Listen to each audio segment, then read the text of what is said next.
The moment Ryan asked for my call sign, I watched a man who had spent 30 years in the teeth of America's most classified operations set down his fork like it had suddenly turned to lead.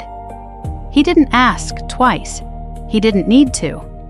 My brother-in-law kept smiling that easy, superior smile of his, the one he'd worn all through dinner, completely unaware that he'd just walked into a room he didn't understand. I said one word, and the temperature at that table dropped 10 degrees. I hadn't planned on any of it happening that night. I'd shown up to my in-laws' house in a plain cotton sweater and jeans, carrying a bottle of Pinot Noir, and the kind of tired that comes from 3 back-to-back watch rotations, hoping for nothing more than a quiet meal and an early night. My husband David had warned me his brother would be there. He always said it the same way, half apology, half bracing himself. Ryan Foster had a gift for making every room about Ryan Foster, and family dinners were his favorite stage. He was already holding court when we walked in, a glass of bourbon in one hand, recounting some story about a training exercise off the coast of Virginia, like he'd personally turned the tide of a war. Ryan was a Lieutenant 03 surface warfare, and to his credit, he'd worked hard to get there. But somewhere along the way, hard work had curdled into something else, a hunger to be seen as the family's real success story, the one who'd traded a soft civilian life for something dangerous and honorable. He needed an audience. He needed a foil. For years, without ever asking my permission, I had been that foil. I never talked about my work. Not because I was being coy and not because I enjoyed the mystery, though I'll admit there were nights I found the silence almost restful. I simply couldn't. 14 years and most of what I'd done didn't belong to me to tell. It belonged to the men and women who'd trusted me with their lives, in rooms with no windows on ships that didn't officially exist in certain waters on certain nights. So when people asked, I gave them the truthful, unsatisfying answer. Administrative work, some logistics, nothing exciting. It cost me nothing to let them believe it. Or so I thought.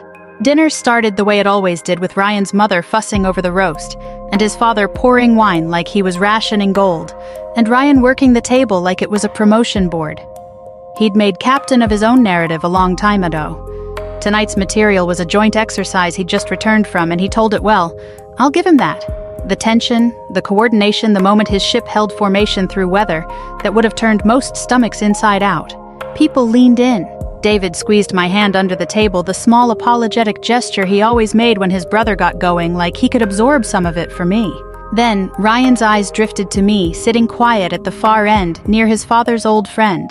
A broad-shouldered man with silver hair, and the stillness of someone who'd spent a career learning not to move unless it mattered. Ryan smirked the way he always did right before he said something he thought was clever. "You're in the Navy too, right?" He let the pause hang there just long enough to be cruel. "Let me guess, I bet you've never even been on a real mission." The table laughed, that easy, complicit laugh families give the loudest voice in the room. David's jaw tightened, but he said nothing because saying something had never worked before, and we both knew it. I didn't rise to it. I never did. I just smiled the same closed, patient smile I'd worn through 100 rooms like this one, and reached for my water glass. That's when the old man at the head of the table lifted his eyes. He'd been quiet all evening, the kind of quiet that isn't absence but attention. And until that moment, I'd assumed he was simply tired, an old friend of my father-in-law's along for the ride. He set down his fork. He looked at me, really looked the way you look at someone when a piece of your memory is trying to surface and match a face to it. And he asked the question no one at that table had any reason to ask. "What's your call sign?" For a second, just a second, something in my chest went still. It wasn't fear. It was the strange vertigo of 2 separate lives touching for the first time in a room where they were never supposed to meet. I felt David go rigid beside me. I felt Ryan's smirk hovering, waiting for whatever punchline he assumed was coming. "Sentinel Tain," I said. The old man didn't nod. He didn't smile. He simply set his fork down against the plate with a small, deliberate click, the sound of a door quietly closing on Ryan's version of the evening. Ryan's laugh died somewhere in his throat. Nobody else at the table understood what had just happened, why the air had changed, why his father's old friend was suddenly sitting up straighter, studying me like I was a name he'd read in a file he was never supposed to see twice. David's hand found mine again. tighter this time, and I felt him glance at me with a question he wouldn't ask until we were alone in the car. Ryan recovered first, the way he always did, papering over the silence with another joke that landed flat. But something had shifted, and even he could feel it, even if he didn't yet know what it was. As the plates were cleared and the conversation limped back to safer ground, he leaned toward me one last time, that old confidence flickering back into his voice. "Maybe one day you'll see what the real Navy looks like," he said, almost gently, like he was doing me a favor. I only smiled. "Maybe," I said. I didn't tell him I'd been living in the real Navy since before he'd finished his first deployment brief. Some things you don't explain. You let them find their own way to the surface. And that night, driving home with David quiet beside me, and the old man's eyes still burning somewhere in the back of my mind, I had the distinct feeling that mine already had. The call came the next morning while I was standing at my kitchen counter, coffee going cold beside me, half listening to David explain to our son why his socks didn't match. My phone buzzed with a number I didn't recognize, a Virginia area code, and something in me, some old, well-worn instinct, told me to step outside onto the back porch before I answered. "Commander Foster." The voice was unmistakable gravel wrapped in discipline. "This is Walt Reyes. We met last night. I hope I'm not calling too early." I set my mug down on the porch railing. "Master Chief Reyes," I said, and I heard him exhale on the other end, like a man confirming a suspicion he'd been carrying since the moment I said one word at that dinner table. He didn't waste time on pleasantries. Walt Reyes, it turned out, had spent the better part of 3 decades as a Command Master Chief attached to Naval Special Operations, the kind of career that doesn't show up on a resume because most of it never officially happened. He told me carefully, the way men like him always speak when they're picking their words off a very short list of things they're allowed to say, that he'd recognized something in my voice the moment I answered his question. Not the call sign itself, the way I'd said it, flat, practiced. The particular reluctance of someone who'd been trained to give up information only when it served a purpose. "You were with Task Group 7, he said. It wasn't really a question. I stood there on my porch watching a cardinal work its way along the fence line, and I felt the strange, familiar tightening that came whenever the wall between my 2 lives thinned even slightly. "I can't confirm assignments, Master Chief. You know that better than anyone." "I do," he said, and there was something almost warm in it, a kind of respect that didn't need me to say another word. "I just wanted you to know I knew exactly who I was sitting across from last night, and I understand why nobody else at that table did." We talked a little longer, carefully, the way 2 people talk when they share a language most people around them have never learned. He asked about my current posting in the vaguest possible terms, and I gave him vague possible answers, and somewhere in that careful dance, I felt something I hadn't expected: relief. For years I had carried the particular loneliness of being fully known by almost no one, of walking through my own family's holidays and cookouts as a kind of half-person, present but not visible. Walt Reyes didn't need my file. He already understood the shape of the years I couldn't discuss the deployments with no port of call listed anywhere. The medals that existed only in a drawer. Nobody else was cleared to open the version of me that surfaced only in the presence of people who'd stood in rooms like the ones I'd stood in. "Sentinel," he said again, almost to himself, before we hung up, and I could hear him shaking his head slightly, the way you do when a rumor turns out to be true. I heard stories about Sentinel. Didn't expect to be passing the mashed potatoes to her. After we hung up, I stood on the porch a long moment, turning the conversation over. It should have felt like nothing, an old sailor recognizing an old call sign, a coincidence of small world connections that happen constantly in a service as tight-knit as ours. But it didn't feel like nothing. It felt like a thread had been pulled, however gently, and I had learned enough about threads to know they rarely stop at one tug. Inside, David was watching me through the kitchen window, his expression unreadable in the particular way it got whenever my other life brushed up against our ordinary one. He didn't ask who'd called. He'd learned over 11 years of marriage exactly which questions I could answer and which ones I couldn't, and he'd made peace with the boundary long before I ever had to draw it for him. It was one of the quiet reasons I loved him. He never made me choose between honesty and honor.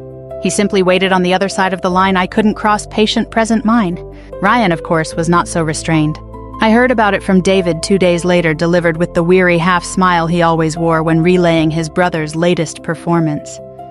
Ryan had been telling the story of Saturday's dinner all over town, to his buddies at the base, to his fiance's parents, even apparently to a stranger at the gym, recasting the moment with Reyes as some minor curiosity rather than the small earthquake it had actually been. "Some old guy got confused," he'd said, laughing it off, though David suspected his brother had spent more than a few hours turning the moment over in private, unable to fully shake it. Ryan didn't like mysteries he wasn't the center of. He liked them even less when they involved me. It was David who told me almost apologetically that Ryan had decided to invite us to the Navy Heritage Gala the following month. A formal affair, dress whites admirals and their spouses, the kind of event where careers were quietly measured against one another over champagne. Ryan had never invited me to anything like it before. I understood immediately why he was doing it now. "He wants people to see the difference," David said, carefully watching my face for a reaction I didn't give him. "Between his life and yours, he wants to prove something."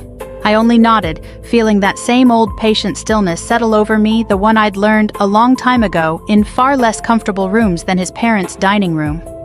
Ryan wanted an audience for the moment he finally put me in my place. I had no objection to giving him one. "Tell him we'll be there," I said. David studied me for a long moment, the way he always did when he sensed the tide shifting beneath calm water. "You're sure?" I picked my coffee back up cold now and didn't mind. "I've never missed a gala in my life," I said. "I'm not about to start with this one." The ballroom at the Heritage Gala smelled like polished brass and orchids, the particular perfume of an evening built to impress. Chandeliers threw soft gold light across a sea of dress whites and gowns, and somewhere a string quartet worked its way through something classical and forgettable, the kind of music meant to fill silence without demanding attention. I stood near the bar in my own dress uniform ribbons in their proper rows, feeling the familiar weight of an evening I'd attended 100 times before in 100 different cities, though never quite like this. Ryan found us within minutes of our arrival, resplendent in his own whites, working the room the way some men work a job interview that never ends. He had a gift for it. I'll admit, the easy handshake, the practiced laugh, the way he angled his shoulders to make sure the right people saw him talking to the other right people. David hung back at my side, quiet in the particular way he got at these events, watching his brother orbit the room like a man determined to burn through every ounce of goodwill he had before the night was over. It didn't take Ryan long to find his opening. He steered a cluster of junior officers toward us with the practiced ease of a man introducing a punchline. "This is my sister-in-law," he said, clapping a hand briefly on my shoulder like I was a display piece. "She's Navy too, mostly office work, though paperwork, scheduling, that sort of thing." He said it lightly, almost kindly, the way you might describe a hobby rather than a career, and the group nodded politely, the way people do when they have no reason to doubt what they're told, and no particular interest in questioning it further. I let it sit. There was no version of that room where correcting him would have served any purpose, and besides, I'd spent too many years letting people underestimate me to feel any real sting in it now. Ryan glanced my way once, checking for a reaction, and when he found none, something like satisfaction flickered across his face. He believed, I think, that my silence was proof of his story rather than the opposite. We'd barely finished our drinks when the room shifted. It wasn't loud the way these things rarely are, just a subtle change in posture. A ripple moving through clusters of officers near the entrance heads, turning toward the door with the particular deference reserved for rank. A rear admiral had arrived, silver-haired, broad, through the shoulders, the kind of presence that didn't need to raise its voice to command a room. Ryan straightened immediately, smoothing the front of his jacket, already calculating the angles of introduction. The admiral's eyes swept the room once the practiced scan of a man cataloging who mattered where, and then they stopped. On me. I felt David go still beside me. Ryan, mid-sentence with one of the junior officers, faltered as the admiral began walking not toward the cluster of senior staff gathering near the stage, not toward the base commander waiting with an outstretched hand, but directly toward us, cutting a clean line through the crowd like the rest of the room had simply ceased to exist. Commander Foster. His hand was already extended before he reached me, and I took it, feeling the eyes of the entire circle around us swing in our direction like a compass finding north. His grip was firm, familiar.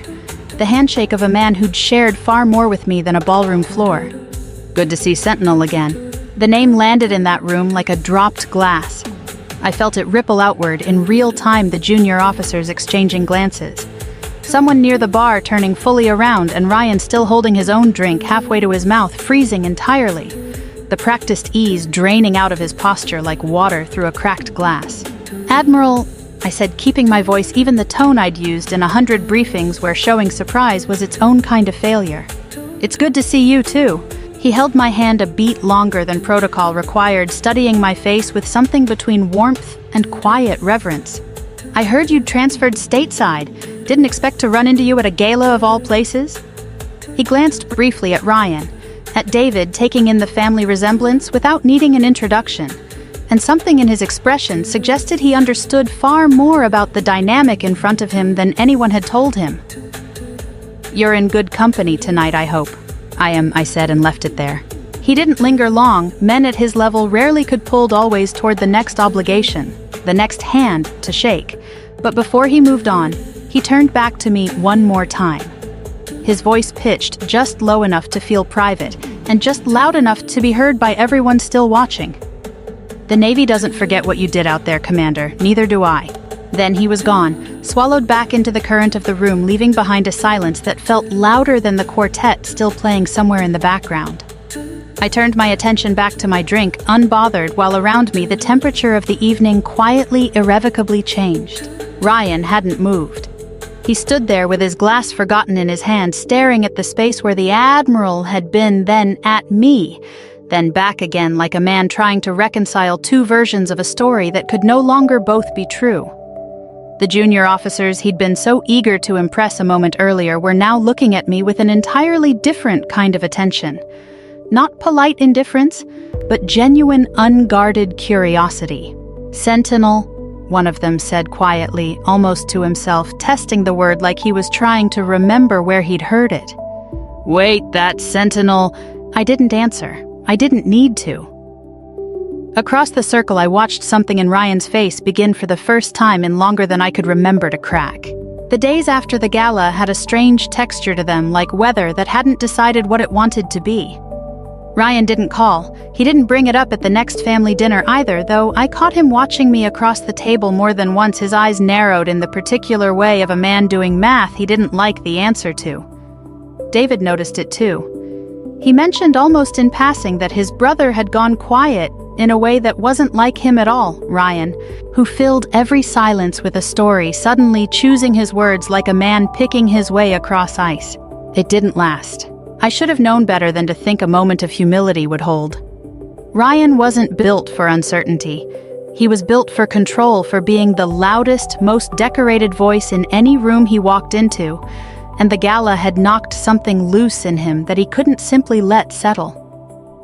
A week later, David told me his brother had started asking questions, quiet ones at first, to friends stationed at the Pentagon, to an old classmate now working personnel records, fishing for whatever he could find about a lieutenant commander named Samantha Foster. I wasn't angry when I heard it. If anything, I understood it better than he ever could have guessed. Ryan had spent his entire adult life measuring his worth against a scoreboard only he could see, and for years I had occupied a strange, unthreatening space on that board, a quiet in-law easy to dismiss, easy to be better than. The Admiral's handshake had knocked me off that space entirely, and Ryan, more than anything, needed to know where I actually belonged, because not knowing meant he couldn't measure himself against me anymore. That kind of uncertainty was, for a man like him, worse than losing outright. What he found, or rather didn't find, only made it worse. He'd gone in expecting a paper trail assignments deployment, some tidy record he could hold up and compare against his own. Instead, every inquiry he made ran into the same quiet wall. Task Group 7 pulled nothing beyond a name and a redacted mission summary. Requests for further detail came back with a single line: cold and absolute access denied. Even his classmate, a man with reasonable clearance and reasonable connections, told him flatly that whatever I'd been part of sat several levels above anything he was authorized to see, and that continuing to push might draw exactly the kind of attention Ryan didn't actually want drawn to himself. David relayed all this to me carefully one evening after the kids were asleep, sitting across from me at the kitchen table with the particular caution of a man delivering news he wasn't sure how I'd take. "He thinks you're exaggerating," David said, "or that people are just being polite to you because of who you're married to." He paused. I told him that wasn't it. He didn't want to hear it. I wasn't surprised. It's a strange thing watching someone choose disbelief over a truth that's inconvenient to their own story. Ryan had built an entire identity on being the family's proof of American courage, the one who'd traded comfort for consequence, and admitting that a woman he'd spent years quietly dismissing might have done more, seen more, carried more than he ever had. That wasn't a truth he could simply absorb over dinner.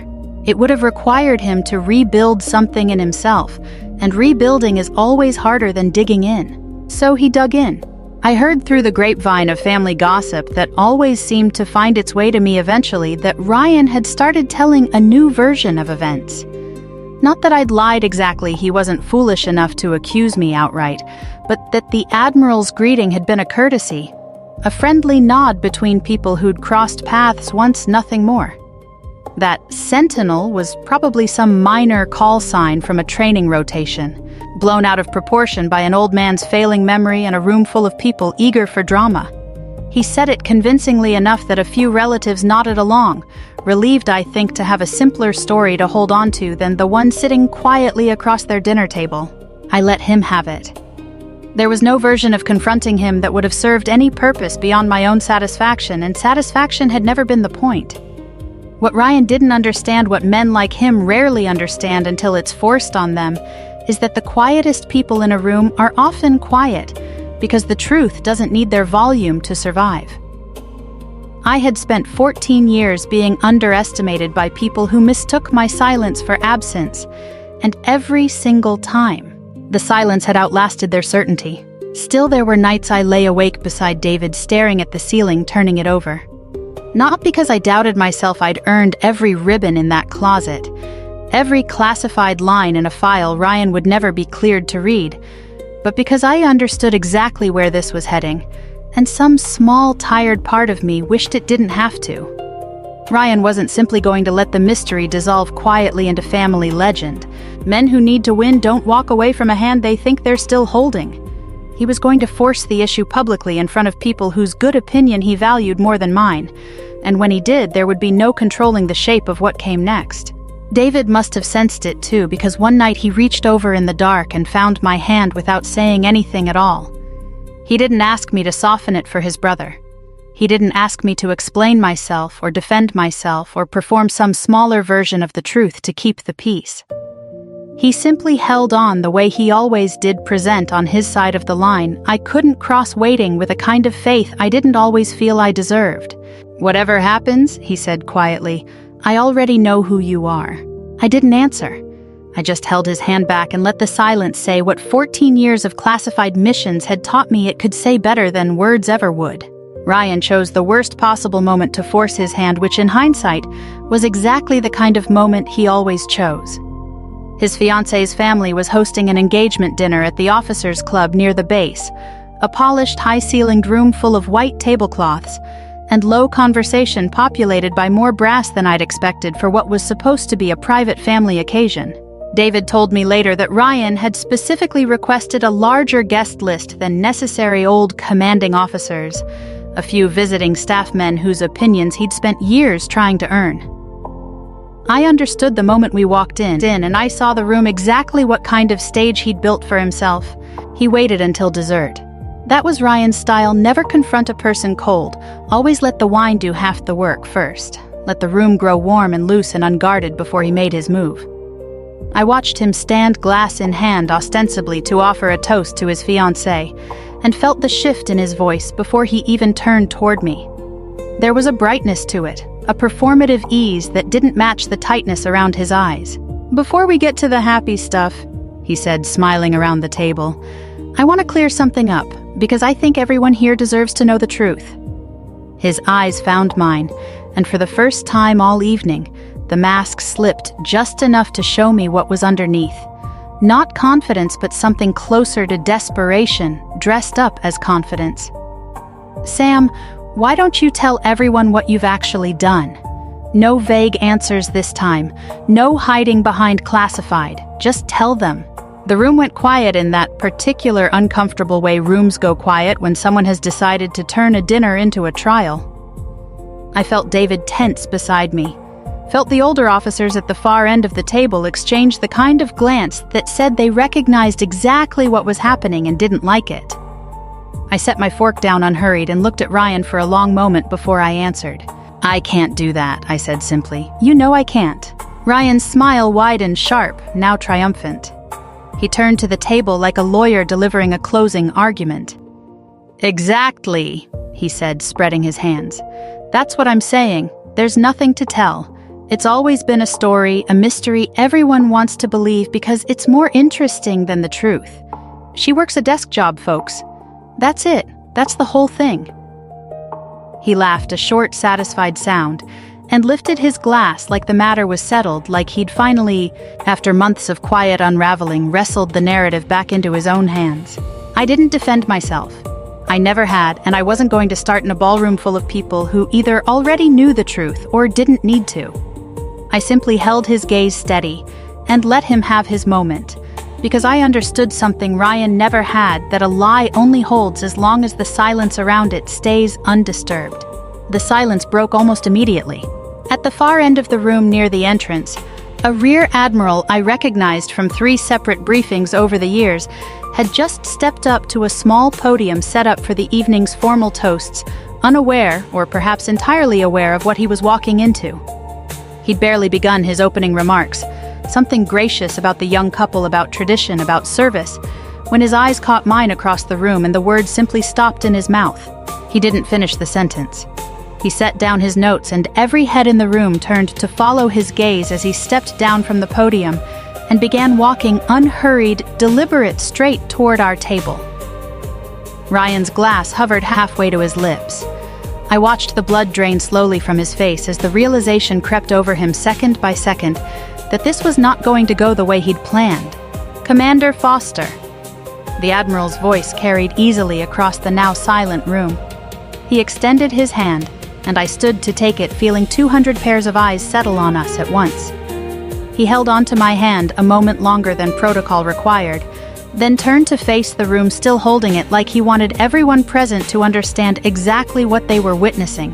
"Ladies and gentlemen," he said, his voice carrying the particular gravity of a man who rarely spoke without purpose. "I don't know what's been said here tonight, but I want to say something myself. This officer has saved American lives more times than most of us in this room will ever know, in operations most of us will never be cleared to hear about.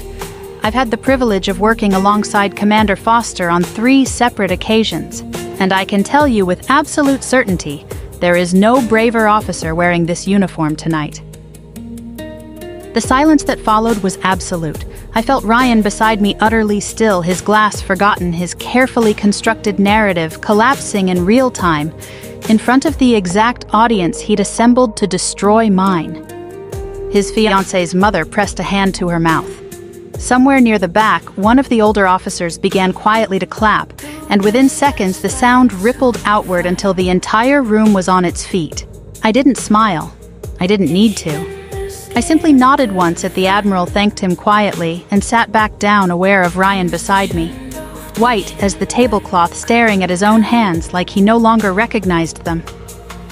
David reached under the table and found mine, gripping it hard, and I felt for the first time in a long while something loosen in my chest, not triumph exactly, but the quiet, unhurried satisfaction of a truth that had simply finally been allowed to stand on its own.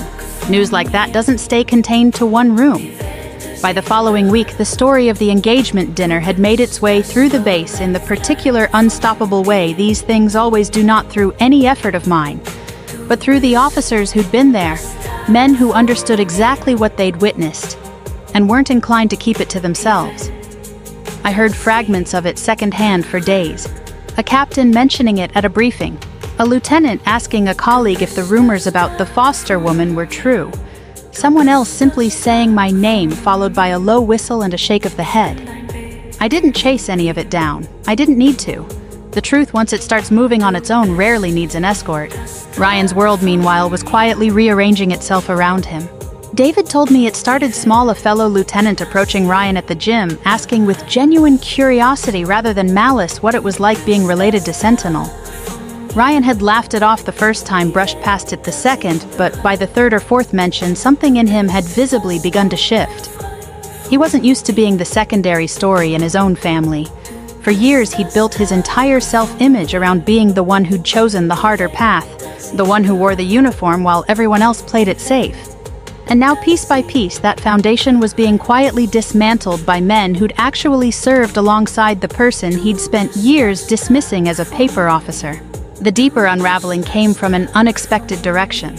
A commander Ryan had once served under, a man he deeply respected, pulled him aside privately after hearing the story secondhand.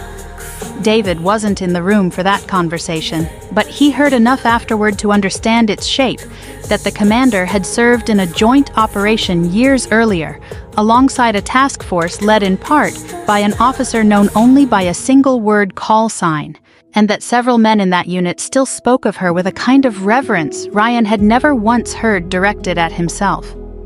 The commander hadn't said it to embarrass him. He'd said it, David thought, because he assumed Ryan already knew, and the assumption alone had been its own quiet blow. Ryan began asking around more carefully after that, no longer trying to disprove anything but trying almost desperately to understand how large the world he'd been standing at the edge of actually was. What he found unsettled him in a way I don't think he'd anticipated. It wasn't simply that I'd done more than he knew. It was the scale of what he didn't know, how many people across, how many commands had crossed paths with a version of me he'd never been permitted to see, how many rooms I'd occupied that existed entirely outside the boundaries of his own career, however respectable that career was. For a man who'd spent his life measuring himself against a fixed and knowable scoreboard, discovering that the scoreboard itself was incomplete must have been its own particular kind of vertigo. At the same time, something else was happening, quieter and slower, within his own family.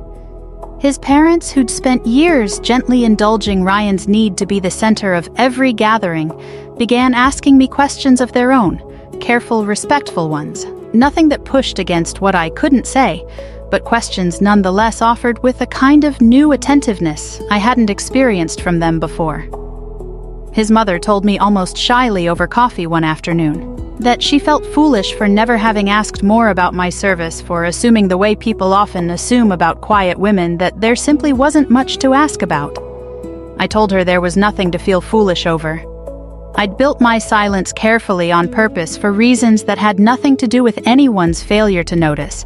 Ryan came to see me 2 weeks after the dinner alone without David there to soften whatever was about to happen. He showed up at my door on a Tuesday evening looking smaller than I'd ever seen him. The easy swagger gone, replaced by something uncertain and unpracticed.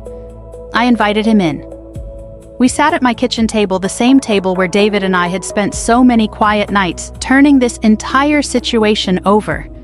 And for a long moment, Ryan simply stared at his hands, saying nothing at all. "I don't know what to say to you," he finally admitted, and his voice had none of its usual polish. "I spent years thinking I understood exactly where I stood compared to you. Turns out I didn't understand anything." I didn't rush to fill the silence for him. I let him sit in it the way I'd learned to sit in silences, far heavier than this one, because I understood that whatever came next needed to come from him unhurried, without me softening the shape of it. He looked up at me eventually, and for the first time since I'd known him, there was no performance in his expression at all, just a man confronting plainly how small his understanding of the world had actually been. "I've spent my whole life needing to be the one who did something," he said quietly.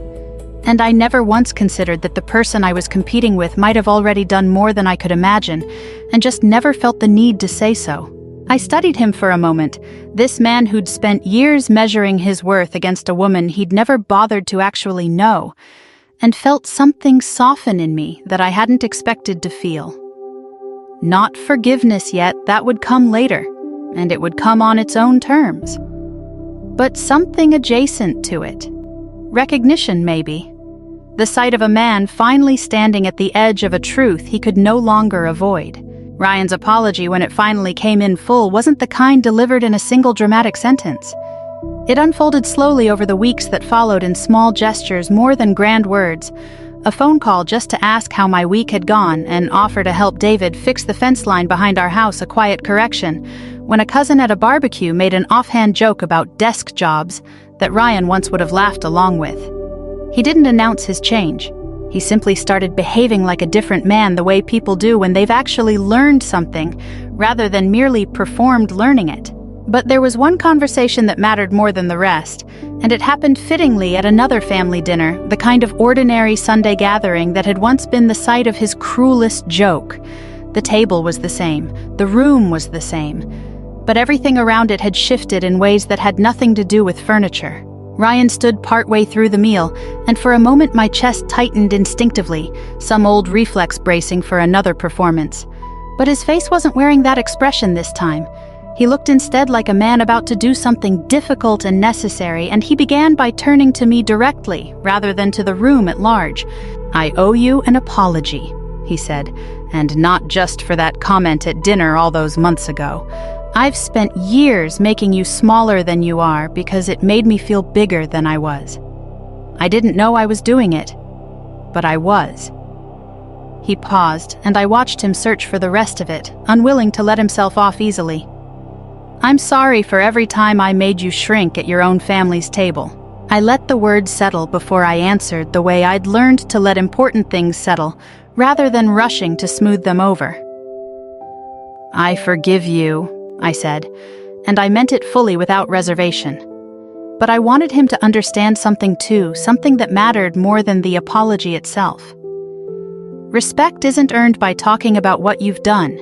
It's earned by staying quiet after you've done it. He nodded slowly, and I saw the words land somewhere real in him, not just as an absolution, but as a lesson he intended to carry forward. Around the table, something had changed in the way everyone was watching us. Not the charged, uncomfortable silence of the gala or the engagement dinner, but something gentler, the quiet attentiveness of a family finally seeing each other clearly. David reached over and took my hand under the table. The same gesture he'd made 100 times before, but it felt different now. Lighter, no longer carrying the weight of a secret we had to protect between just the two of us. His parents watched with a kind of quiet pride I hadn't seen from them before, and even Ryan's fiancée, who'd witnessed the worst of it firsthand, offered me a small, warm smile from across the table, one woman to another, acknowledging something that didn't need further explanation. Ryan lifted his glass then, and this time there was nothing performative in the gesture at all. "To my sister-in-law," he said, his voice steady, "the bravest sailor I've ever met." Glasses rose around the table, a soft chorus of agreement, and I felt the years of quiet, necessary silence settle into something that finally felt like being fully seen. I didn't need the toast. I want to be honest about that. I'd built a life that didn't depend on anyone's recognition, because recognition had never been the point of any of it. Not the missions, not the medals gathering dust in a drawer. No one else was cleared to open, not even the call sign that had for one strange season upended an entire family's assumptions about who I was. I'd done the work because it needed doing, and I'd carried the silence because it was the price of doing it honorably. But I won't pretend the toast meant nothing. There is a particular quiet grace in finally being understood by the people who share your table, even when you never asked them to understand you in the first place. Nobody at that dinner asked me how many missions I'd been on, or what exactly Task Group 7 had done, or what Sentinel had really meant to the men and women who'd once depended on it. They didn't need to anymore. They'd learned the hard way, the way families sometimes have to, that some of the strongest people you'll ever know are the ones who never once needed you to know it. I smiled and let the moment be exactly what it was. Not vindication, not victory. Just a family finally standing on solid, honest ground. If this story moved you, I'd love to know where it found you tonight. Leave a comment and tell me what part stayed with you the longest. Stories like Samantha's remind us that real strength rarely announces itself, and that the people we underestimate are often carrying more than we'll ever know. We share stories like this every day, so if you want to make sure you never miss one, go ahead and subscribe. There's always another journey waiting for us to take together.